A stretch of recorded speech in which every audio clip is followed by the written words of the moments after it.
राभा फरायसा आफादनि क'क्राझार जिल्ला आफादनि 22 बोसोरारि जथुम्माया गाहामै जोबनानै थाङो। क'क्राझार जिल्ला कमिटिनि 2 बोसोरारि जथुम्माया दिनै आरसुनि पर्बतझरा दालाइ खोन्दोआरि दारिमिन आरो देबिटला ओनसोलारि आफादनि हेफाजाबाव साननैनि हाबाफारिजों हातीबान्धा गेलेग्रा फोथाराव जोबनानै थाङो। क'क्राझारनि सानजा बियाबनि एमएलए लरेन्स इस्लारिया क'क्राझार जिल्ला कमिटि आरसु जथुम्मानि गेवलां मेलाव गाहाय आलासि महरै बाहागो लादोंमोन।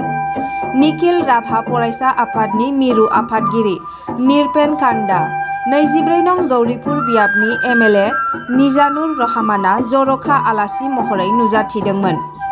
खौरांगिरिनि मोगा-मोगि एनआरएसइउनि आफादगिरि निरपेन कान्डाया बिबुंथि होयोदि थान्दै हान्जानि जथुम्मायाव राभा हादोरखौ माबोरै सिगांथिं लांनो हायो आरो हादोरनि थाखाय मा खामानि मावनाय जागोन बेनि सायाव नोजोर होयो। आसाम सोरखारनि केबिनेटआ फोसावदोंमोन दि बियो राभा, मिसिं आरो काउन्सिलफोरखौ संबिजिदारि गनायथि होनाय आरो मिरु सोरखारनो दैथायहरनायनि थांखिखौ गनायगोन। बेनिखायनो फैगौ लकसभा बिसायख'थिनि सिगां संबिजिर थामान होनांगौ। नङाब्ला जाय दोलोआ लकसभा बिसायख'थियाव खुंथायाव थानाय दोलोजों थानाय नङा, जाय दोलोआ गासैबो रावफोरनि दाबिफोरखौ गनायगोन। আজি কোকৰাঝাৰ জিলা ৰাভা ছাত্ৰ সন্থাৰ 20 সংখ্যক বাৰ্ষিক অধিৱেশন আৰু আপোনালোকে নিশ্চয় গম পাব 1980 চনৰ 12 ফেব্ৰুৱাৰীত অল ৰাভা ষ্টুডেণ্ট ইউনিয়নৰ জন্ম হৈছিল। জন্ম লগ্নৰ পৰাই অসমৰ বিভিন্ন অঞ্চলত বসবাস কৰা ৰাভাসকলক একত্ৰিত কৰি ৰাভা সমাজখনক আগবঢ়াই লৈ যাবৰ কাৰণে এক বিশেষ সন্ধিখনত অল ৰাভা ষ্টুডেণ্ট ইউনিয়নৰ জন্ম হৈছিল আৰু তাৰ নীতি আদৰ্শত অল ৰাভা ষ্টুডেণ্ট ইউনিয়নৰ কনষ্টিটিউশ্যন মতে কোকৰাঝাৰ জিলা ৰাভা ছাত্ৰ সন্থাৰ আজি দ্বিবাৰ্ষিক অধিৱেশন অনুষ্ঠিত হৈছে। ইয়াত জাতিটোত আগলৈ কেনেকুৱা ধৰণে কাম কাজ কৰিব, কেনেকুৱা ধৰণে আগবঢ়াই লৈ যাব, এই সকলোবিলাক বিষয় প্ৰতিনিধি সভাত তেওঁলোকে আলোকপাত কৰিছে আৰু অনাগত দিনত 2 বছৰৰ কাৰণে এই কোকৰাঝাৰ জিলা ৰাভা ছাত্ৰ সন্থাক চলাবৰ কাৰণে এখন নতুন সমিতি গঠন কৰিছে। ইয়াত বিভিন্ন ক্ষেত্ৰৰ বিশিষ্ট ব্যক্তিসকল ইয়াত আমন্ত্ৰণ জনাইছে, তেওঁলোকে আহিছে, স্থানীয় বিধায়কসকল আহিছে। মই নিখিল ৰাভা ছাত্ৰ সন্থাৰ সভাপতি হিচাপে উপস্থিত আছোঁ, সাহিত্য সভাৰ বিষয়ববী আছে। গতিকে এই অধিৱেশনখনে এই অঞ্চলত বসবাস কৰা বিভিন্ন জাতি জনগোষ্ঠীবিলাকৰ মাজত একতাৰ বাৰ্তা দিবৰ কাৰণে সক্ষম হৈছে। যিহেতু বিটিচিৰ পৰা বিটিআৰ হ'ল নতুন চুক্তি হ'ল, হোৱাৰ পিছত আপোনালোকৰ ৰাভা ষ্টুডেণ্টৰ যিটো এইম উদ্দেশ্য যিটো সেইটো কিমান ছাকচেছ হ'ব বুলি ভাবে? আপোনালোকে জানে যে ৰাভা ছাত্ৰ সন্থাই ৰাভা জাতিটোক আগবঢ়াই লৈ যাবৰ কাৰণে আজিৰ তাৰিখত সাংবিধানিক অধিকাৰ বিচাৰি গণতান্ত্ৰিক আমি আন্দোলন অব্যাহত ৰাখিছোঁ।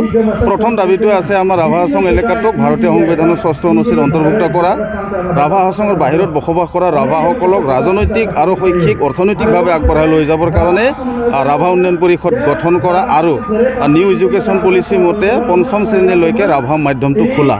এই ক্ষেত্ৰত বিটিআৰ চুক্তি হোৱাৰ পৰা বা বিটিচি চুক্তিৰ পৰাই ৰাভা জনগোষ্ঠীটোৱে ইয়াত ৰাজনৈতিক অধিকাৰটো পাবৰ কাৰণে বিভিন্ন ৰাজনৈতিক দলবিলাকৰ লগত বা ৰজাঘৰীয়াৰ লগত আমাৰ ফালৰ পৰা ৰাজনৈতিক প্ৰাৰ্থিত্ব প্ৰদান পাবৰ কাৰণে বিভিন্ন ধৰণৰ আমি দাবী জনাই আহিছোঁ। বিভিন্ন সময়ত আমাক প্ৰতিশ্ৰুতি প্ৰদান কৰা হৈছে, কিন্তু বাস্তৱ ক্ষেত্ৰত আমাক আজিৰ তাৰিখত এজনো ৰাজনৈতিক প্ৰতিনিধি দিবৰ কাৰণে কোনো ৰাজনৈতিক দলে আগবাঢ়ি অহা নাই।